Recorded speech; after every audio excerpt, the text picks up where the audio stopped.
A man knocks on the door, compliments the cows, drink a glass of milk, and it's terrifying. No guns, no screams, and just words. Well, this isn't just your typical war movie opening.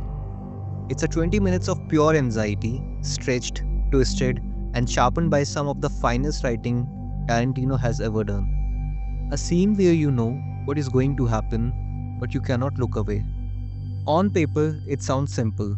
A Nazi officer visits a French farmer looking for Jews in hiding. We have seen this story before, but here, Tarantino slows everything down.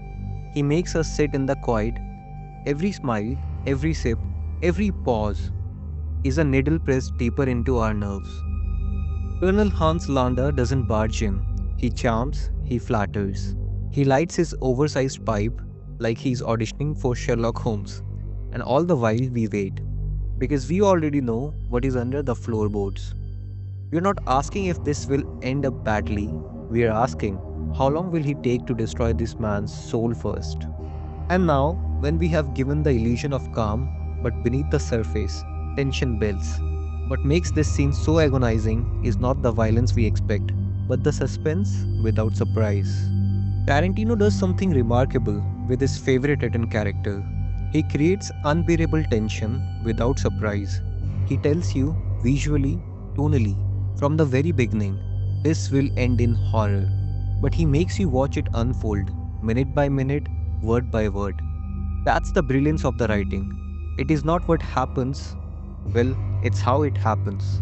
Dialogue becomes pressure, politeness becomes a threat, language becomes a weapon, and literally, when Landa shifts from French to English, Monsieur Lapadite, je suis au regret de vous informer que j'ai épuisé l'étendue de mon français.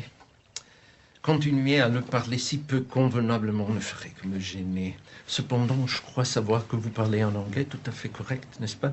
knowing the Jews below can't understand, it's not just smart writing, it's cruelly elegant. And here is where Tarantino takes the writing even further. He crafts a villain who isn't just scary by what he does, but by how he does it.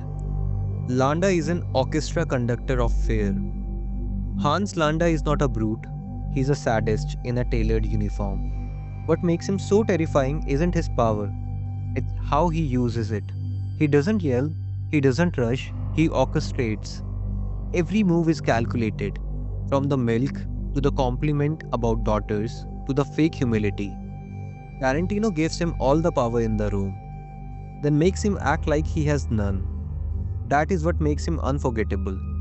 He knows he has won the moment he walks in, but he let us suffer through the realization. But the brilliance doesn't end here. Tarantino's mastery extends into the symbolism, even into these still moments. It is in the way every detail, even the milk, becomes a part of the narrative. This is a war scene without war. The farmhouse is Europe, the floorboards are the atrocities buried beneath, and Landa, he's not just a villain, he's a bureaucracy in human form. He doesn't pull the trigger, he files the paperwork for genocide.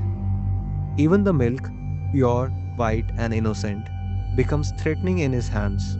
It is hospitality twisted into dominance.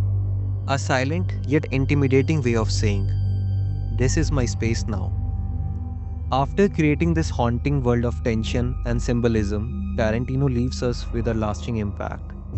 The villains followed by Inglorious Bastards, shaped by Landa's legacy, shows us how quiet, controlled villainy can be far more terrifying than brute force.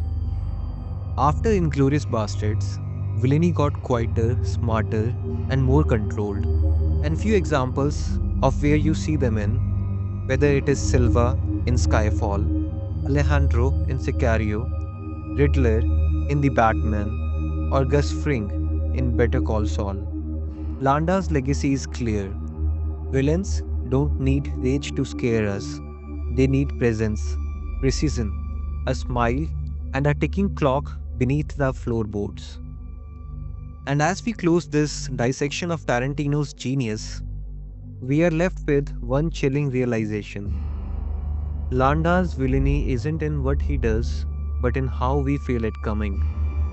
And I feel that I wouldn't be wrong saying this. that Tarantino didn't just write a villain, he wrote a performance of evil. A scene where the scariest thing isn't violence, it is knowing that it is coming and not being able to stop it. And this is where we end, guys. Let me know who is your favorite slow burn villain in the comments, and we will try to discuss them. Thanks for watching.